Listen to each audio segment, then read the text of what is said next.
नमस्कार, आप देख रहे हैं खबर 100 जनता की बुलंद आवाज और मैं हूं जयंत नामदेव। अभी बाबरी मस्जिद विध्वंस मुद्दे के ऊपर फैसला आया है जहां पर 32 लोगों को, जिसमें लाल कृष्ण आडवाणी, जिसमें साध्वी रितंबरा जैसे बड़े बड़े नाम मौजूद थे, उनको बरी कर दिया गया है और 28 साल बाद में फैसला आ रहा है। कहते हैं कि 28 साल तो केवल कथित तौर पे थे, लेकिन इसके पीछे 500 वर्ष का एक बड़ा संघर्ष था, एक बड़ा एक आंदोलन था, लेकिन वो आंदोलन भक्ति पर निर्भर था।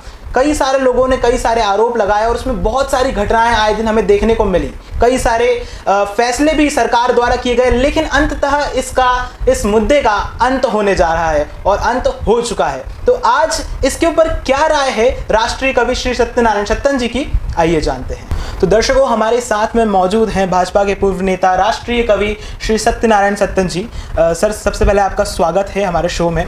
और आपसे अभी जो फैसला सामने आया है, यानी कि बाबरी मस्जिद विध्वंस के ऊपर अब 28 साल बाद में फाइनली फैसला हमारे सामने आया है और करीब 32 जो आरोपी थे उन्हें बरी कर दिया गया है। उसमें लाल कृष्ण आडवाणी जी हैं, उसमें साध्वी रितंबरा है, ऐसे बड़े बड़े नाम सामने आए हैं। उस पर आपकी क्या राय है? किस तरह का फैसला आप मानते हैं इसे, जो 28 साल बाद में हमें देखने को मिला है? ये मामला 28 साल का नहीं है, ये मामला जो है 500 वर्ष पुराना है जी। 500 साल के पहले जब आक्रांताओं ने मिलकर के राम मंदिर को गिरा करके मस्जिद का निर्माण किया था जी, तब अनेक बेकसूर लोगों की हत्याएं हुई थी, वध हुआ था, खेत खलिहान उजाड़े गए थे, आग लगाई गई थी और अनगिनत लोगों को मौत के घाट उतार दिया गया था। ये लड़ाई वहाँ से प्रारंभ हुई। लड़ाई प्रारंभ होना अपने स्थान पर वो राजतंत्र था, विस्तारवादी नीति जी का परिणाम था वो जी। एक धर्म को क्षति पहुंचा करके दूसरे धर्म को लाभान्वित करने की कुत्सित क्रिया थी वो जी। उस जमाने में उसे उचित माना गया, मंदिर तोड़ दिया गया, मंदिर को तोड़ करके उसके ऊपर उसी के उपकरणों के माध्यम से मस्जिद खड़ी कर दी गई जी। अंतराल लड़ाई चलती रही 500 सालों के बीच में। अनेकानेक बार ये मसला निकल करके समाज के सामने आया। वो पीढ़ी काल के कराल गाल में समाहित हो गई जिसने उस दृश्य को देखा था। इतिहास नहीं भूलता जी। इतिहास को चाहे जिस तरीके से आप इंटरप्रेट करो वो चला जाएगा। लोगों ने हमारे इतिहास को विकृत किया है जी। आने वाली सत्ताओं ने विकृत करके हमारे सामने उसकी प्रस्तुति की है जी। एक अवसर आया, लोगों में जागृति का माहौल आया। उस जागृति को पैदा करने में लाल कृष्ण आडवाणी का महत्वपूर्ण योगदान रहा। भारतीय जनता पार्टी के कार्यकर्ताओं ने मिलकर के राम जन्मभूमि के आंदोलन को विश्व हिंदू परिषद के नेतृत्व में खड़ा किया। हिंदुओं का हिंदुस्तान है और हिंदुस्तान में हिंदू अगर मंदिर के लिए लड़ाई लड़ता है और एक जायज लड़ाई लड़ता है कि हमारा मंदिर तोड़ करके मस्जिद को निर्मित किया गया है, तो उस लड़ाई के पीछे दुर्भावना नहीं है, सद्भावना ही है वाकई कि हम प्रजातंत्र में जी रहे हैं, राजतंत्र समाप्त हो गया है। तमाम वो जो मानसिक क्रियाएं थी, वो जो जघन्य अपराध वाली जो प्रवृत्तियां थी वो समाप्त हो चुकी हैं। हम प्रजातंत्र में रहते हैं, सबको समान अधिकार है, एक वोट का अधिकारी सारे के सारे लोग हैं। बिल्कुल। उस बात को लेकर के अपनी बात सत्ता तक, शासन तक पहुंचाई गई। राजीव गांधी ने ताले खोल दिए उसके जी। यहाँ पर कहीं ना कहीं सद्भावना तो दिखी कि हाँ, मांग जायज है। बिल्कुल। जब मांग जायज है और उसके लिए वो संघर्ष की प्रक्रिया प्रारंभ जो हुई थी वो निरंतर प्रवहमान होती चली गई। और वो एक दिन ऐसा आया जब लोगों ने वहाँ पर खड़े होकर के उस ढांचे को ढहाया। उस ढांचे को ढहाया तो वहाँ पर बहुत सारी मिलिट्री, बॉर्डर सिक्योरिटी फोर्स जी और अनेकानेक पुलिसकर्मी जी वहाँ पर विराजमान थे, वो सारे के सारे मौन दर्शक की तरह खड़े देखते हुए रहे। इसका मतलब था कि शासकीय मिशनरी भी कामयाब नहीं थी जो उस कांड को रोक पाती। बिल्कुल। न्यायकर्ता जो है न्याय को देखता है। हमारे यहाँ पर टिट फॉर टेट को कहा गया है, जैसे के तास वैसा वैसा। बिल्कुल। छठम साठ्यम समाचरेत। जी। मंदिर तोड़ करके मस्जिद का निर्माण किया गया था। तब कुछ हिंदुस्तान के नौजवानों ने मिलकर के और उस नई पीढ़ी के लोगों ने मिलकर के, आक्रोशित जनमानस ने उमड़ करके उस मस्जिद का विध्वंस किया। और उस विध्वंस को होते हुए लाखों लोगों ने देखा, जिसमें पत्रकार भी थे, वीडियोग्राफर भी थे, और वो तमाम लोग थे जो न्याय की प्रक्रिया से संलग्न होकर अपने कर्तव्य का पालन कर रहे थे। जी। 30, 32, 28 लोग हैं 32 लोग 32 लोगों जी। पर मुकदमा कायम। उसमें से कुछ दिवंगत हो गए। बिल्कुल। एक बात। दूसरी बात, जब उस मंदिर को ढहा करके मस्जिद बनाई गई थी तब नरसंहार हुआ था। टिट फॉर टेट छठम साठ्यम समाचरेत की उक्ति को सार्थक करते हुए काल ने वही स्थिति फिर निर्मित कर दी और लोगों ने, जनमानस में, प्रजातंत्र के में लोगों ने मिलकर के उस ढांचे को ढहा दिया। ढहाने के पश्चात बराबर कानूनी प्रक्रिया प्रारंभ रही, चलती रही। लेकिन जब उस ढाई हुई मस्जिद की खुदाई का कार्य प्रारंभ किया गया तो उसमें से मंदिर के अवशेष निकल आए। बिल्कुल।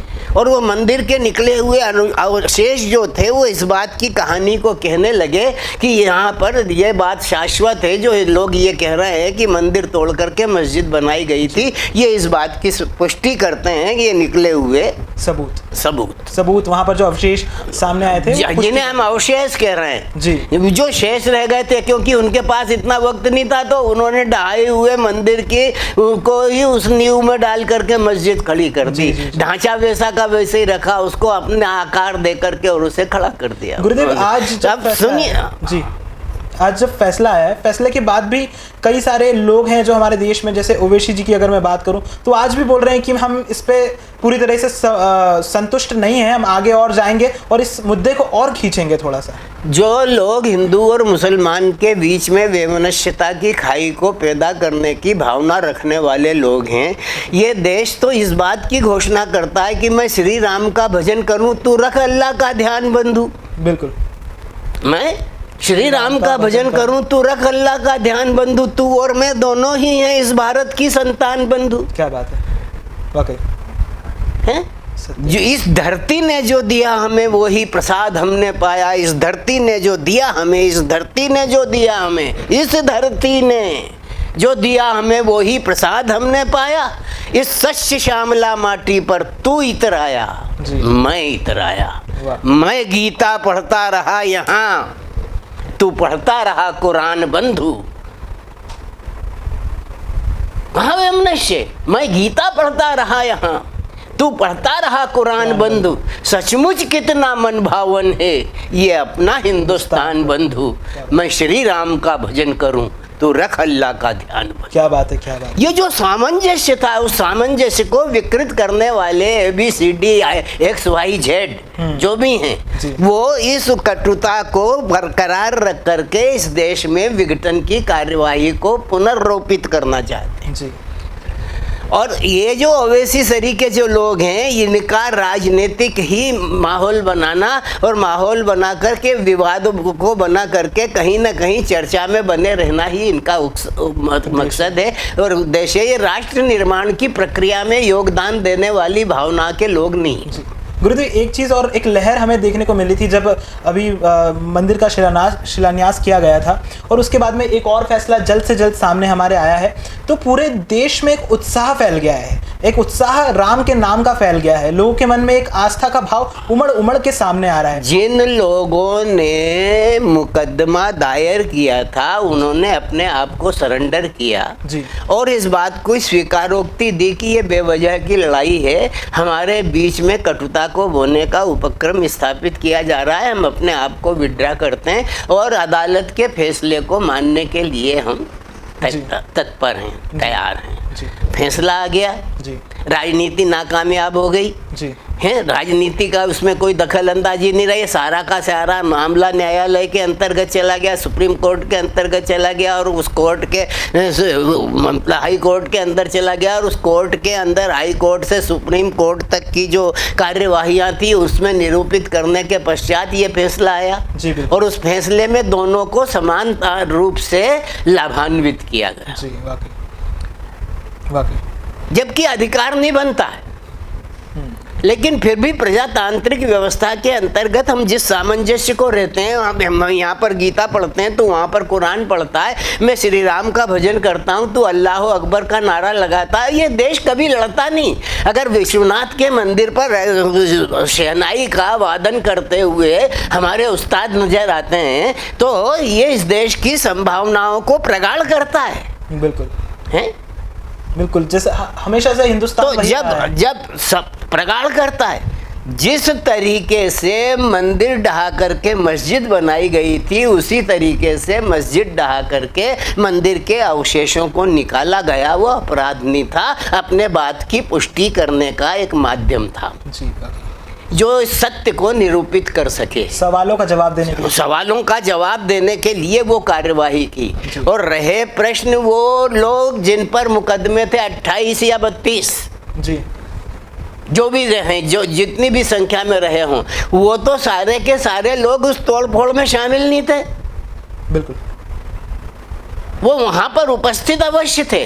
उपस्थित होकर के उन लोगों को रोकने का भी प्रयास किया था उन्होंने, लेकिन जो जनमानस में भीड़ का जो भीड़ सोद्देश्य नहीं होती, लेकिन सोद्देश्य हो गई वो, और उसने उस कार्य को अंजाम दे दिया।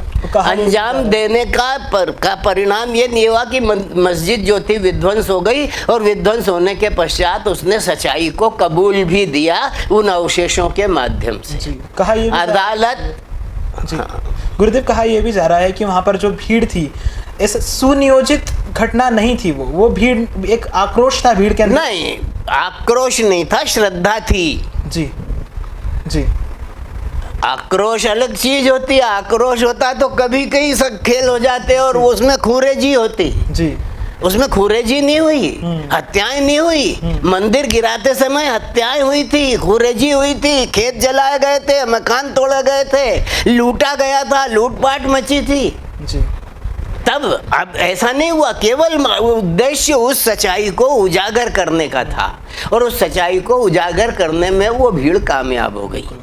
अब अदालत ने इस बात को समझ लिया कि गिराने वाले लोगों के लिए जो तुम्हारे पास जो साक्ष्य हैं वो कोई और हैं, नेतृत्वकर्ता जिन्हें बताया जा रहा है ये कोई और हैं, इनका तो कोई दोष ही नहीं है, ये वहाँ पर खड़े हुए हैं। ऐसी स्थिति में अगर उन्हें निर्दोष मान करके बरी कर दिया जाता है तो आपत्ति क्या है? जब हिंदू और मुसलमान दोनों एक दूसरे को लेकर के एक बिंदु पर सहमति का निशान लगा चुके हैं तब विवाद का तो सवाल ही नहीं पैदा होता, और अदालत ने इस बात को समझ करके ही अपना निर्णय दिया। बिल्कुल है, ये अपना मंदिर बनाए, तुम अपना जो भी चाहो मस्जिद तामीर करो या कोई अस्पताल बनाओ या जो आपकी भावनाएं हो, इतना भूभाग आपको भी दिया जाता है मुआवजे के बतौर। वाकई वाकई गुरुदेव, एक चीज़ और देखने को मिलती है कि जैसे जैसे ये मुद्दा अब खत्म होते जा रहा है, क्योंकि माननीय न्यायालय फैसला देते जा रहा है और लोगों को उसको मानना होगा, क्योंकि न्यायालय का फैसला ही है, पूरे तत्वाधान से इसका फैसला दिया गया है।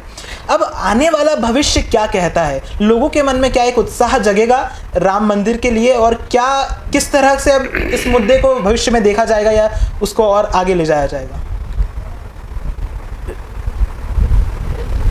उत्साह जगेगा, जागृत है उत्साह। जी राम हमारी अस्मिता के प्रतीक हैं। जी राम इस देश की रीढ़ हैं, और राम का नाम लेकर के लोग एक दूसरे से भेंट करते हैं। हमारे यहाँ पर जब एक आदमी दूसरे आदमी से मिलता है तो श्री राम राम राम कह करके ही मिलता है। तो राम हमारी अस्मिता के परिचायक हैं, हमारी मर्यादा के रक्षक हैं, हमारी भावनाओं को सदाचरण में रत रहने की प्रेरणा देने वाले हैं। उन्होंने कभी कदाचरण नहीं किया अपने जीवन में, उन्होंने कोई दुराचरण नहीं किया अपने जीवन में। जब ऐसे व्यक्तित्व के प्रति जो हमारे आराध्य हैं, हमारे वंदनीय हैं, हमारे पूजनीय हैं, जो हमारे इष्ट देवता हैं, उनके प्रति ये जो सब हुआ था ये श्रद्धा का परिणाम था, बिल्कुल आंदोलन नहीं था। बिल्कुल।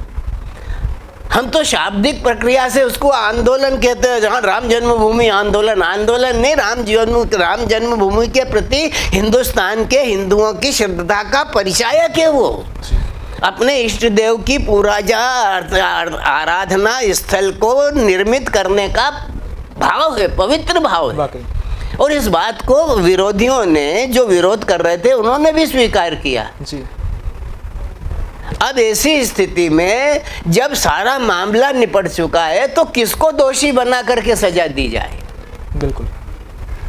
न्यायालय जो है उसने निरक्षीर विवेक किया कि ये जो लगाए गए आरोप हैं ये लोगों के कथन पर लगाए हुए आरोप हैं। और लोग के जीवन में जब दो पार्टियां एक दूसरे का विरोध करती हैं, जब दो टीम एक साथ खेलने के लिए मैदान में उतरती हैं, तो दोनों के मन में यह अभिलाषा होती है कि मैं जीतूं।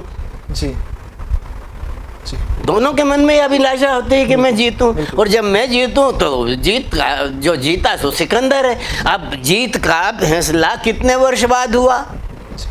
करीबन 28 वर्ष लग गए। 28 वर्ष तो वहीं लग गए, 500 बरस लग गए जी। और 500 बरस बाद जो समझौता आया उसको अंगीकार किया गया, उसमें कोई किसी को दोषी नहीं माना जा सकता। ऐसी स्थिति में अगर उन्हें छोड़ दिया, उन्हें मुक्त कर दिया, तो उनका अपराध भी नहीं है, उनके ऊपर चार्ज भी नहीं, केवल यही चार्ज है कि उन्होंने भाषण दिए थे।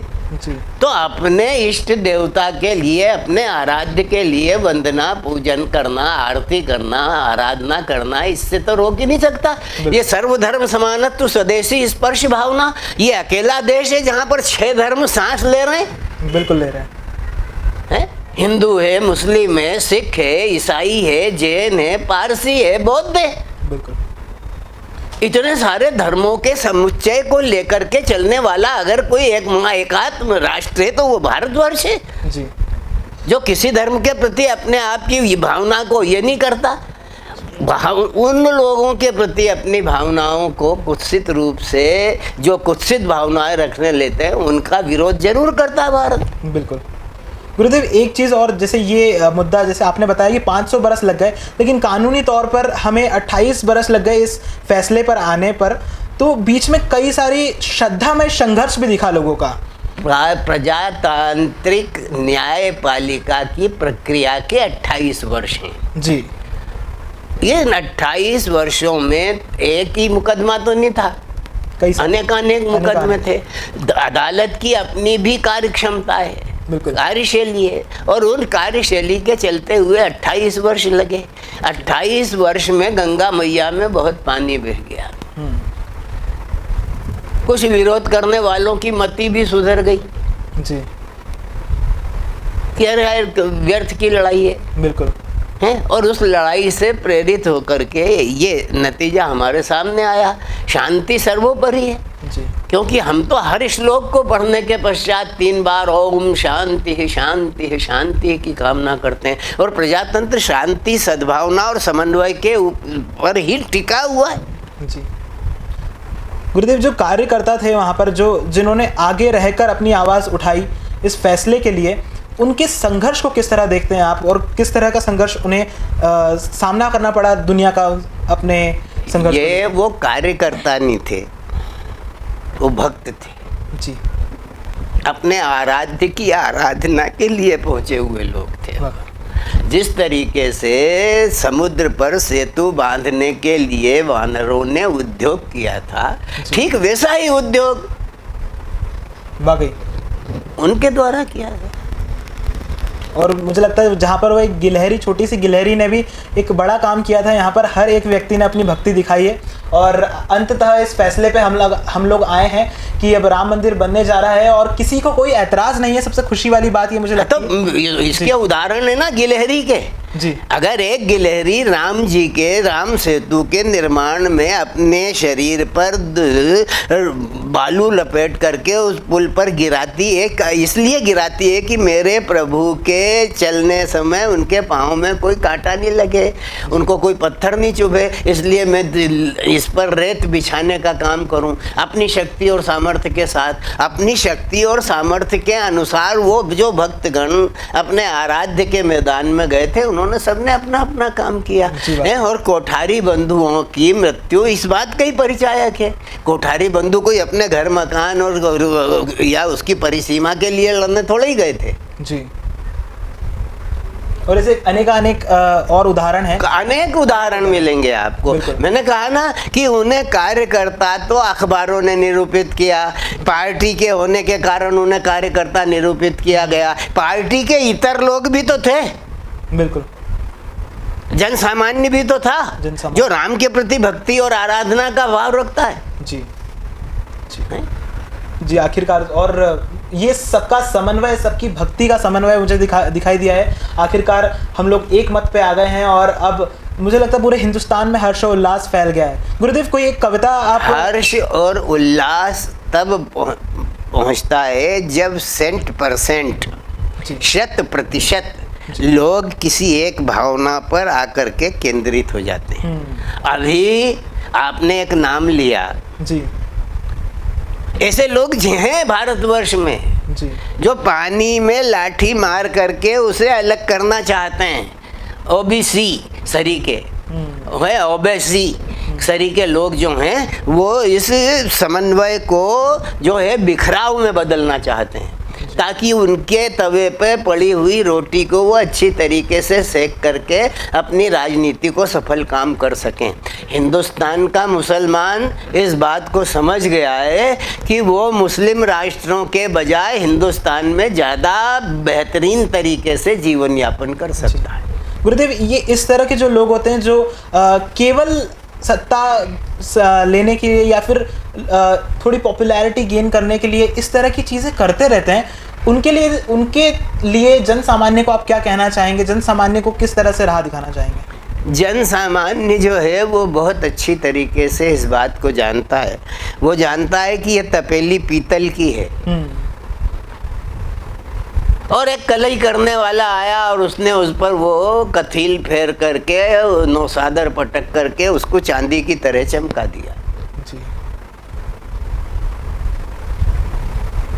अब वो कसेले पदार्थों को नष्ट करने की सामर्थ्य वाली तपेली हो गई। वो चांदी से ज़्यादा चमकदार दिख रही, लेकिन थोड़े दिन बाद वो मुलम्मा उतरेगा और वो पीतल की तरह ही हो जाएगा। जी। तो ये जो बहुत सारे विघटनवादी तत्व हैं, अलगाववादी तत्व हैं, जो इस देश को जोड़ने नहीं देना चाहते, विकास और प्रगति में सबके साथ की कामना नहीं करते। जी। जब तक सबका साथ नहीं होगा तब तक विकास नहीं होगा। और विकास एक आदमी का धर्म नहीं है, समवेत स्वरों से किया जाने वाला काम है। तो जब सारे लोग मिलकर के उस बात में लगेंगे तभी जाकर के राष्ट्र का उन्नयन होगा, विकास होगा और हम एक सूत्र में बंध पाएंगे। बिल्कुल एक सूत्र में बंध पाएंगे। और गुरुदेव, एक चीज़ और रहती है कि जब कवि अपनी कविताओं के जरिए कुछ कहने की कोशिश करता है तो वो जनमानस के हृदय तक पहुंचती ही पहुंचती है। तो आपकी कविता के जरिए कोई एक चीज़ आप कहना चाहेंगे इस मुद्दे के ऊपर? क्या तेरा है, क्या मेरा है। जी। यहाँ पे ये जितने भी लोग कह रहे हैं ना कि मैं हिंदू हूँ, मैं मुस्लिम हूँ, इनमें से एक भी नहीं बचेगा, एक भी नहीं बचेगा सबके, क्योंकि मृत्यु जीवन का यथार्थ है, सत्य है, सबसे बड़ा सत्य है इस धरती का, सबसे बड़ा सत्य उसका नाम है मौत। जी। तो उसे इस बात की समझ होना चाहिए कि क्या तेरा है, क्या मेरा है। जी। सब चिड़िया रेन बसेरा है। क्या बात। क्या तेरा है क्या मेरा है, सब चिड़िया रैन बसेरा है। सुख चैन बनी अपनी रातें, प्रार्थना अजान सवेरा है। क्या बात है, क्या बात है। इस मिट्टी के सब कर्जदार, इस धरती के इस मिट्टी के हम कर्जदार, बस इतना रख ले ध्यान बंधु। इस धरती के इस मिट्टी के हम कर्जदार, बस इतना रख ले ध्यान बंधु। तू और मैं दोनों ही हैं इस धरती की पहचान बंधु। मैं श्री राम का भजन करूं, तू रख अल्लाह का ध्यान बंधु। क्या बात है, क्या बात, तू रख अल्लाह का। क्या बात है। मुझे लगता है कि आज एक बहुत ही सुंदर परिचर्चा हुई है। गुरुदेव ने कई सारी अच्छी चीज़ें बताई है हमें, और बताया है कि किस तरह से ये केवल संघर्ष नहीं बल्कि श्रद्धा थी, भक्तों का एक ऐसा समन्वय था जो कि हमें अंततः एक फैसले के रूप में दिखाई दिया। आपका बहुत बहुत धन्यवाद हमसे बातें करने के लिए और हमारा मार्गदर्शन करने के लिए। धन्यवाद, जय हो। तो जिस तरह से आज ये परिचर्चा चली, मुझे काफ़ी अच्छा लगा जानकर ये कि ये एक ऐसा आंदोलन था जिसमें अंततः लोग एक फैसले पर आए हैं। अब एक बड़ा भव्य राम मंदिर बनने जा रहा है, और कुछ लोग हैं जो अभी असंतुष्ट हैं, लेकिन ये हमें जानना ज़रूरी है कि कुछ लोग हैं जो बांट कर राजनीति करना चाहते हैं, कुछ लोग हैं जो अलग अलग कर कर अपनी पहचान बनाना चाहते हैं। उन लोगों का ध्यान हमें रखना चाहिए, और साथ में हमें भक्ति के जरिए, हमारे राम नाम के जरिए, हर्ष उल्लास के जरिए इस फैसले का स्वागत करना चाहिए और आने वाले शुभ दिनों का स्वागत करना चाहिए। खैर, अभी ये सारा फैसला तो आ गया है, और ये पूरी परिचर्चा बहुत ही अच्छी रही। अगर आपको अच्छी लगी हो तो ज़रूर बताइएगा हमारे चैनल पर, और मुझे इजाज़त दीजिए। मैं हूं जयंत नामदेव।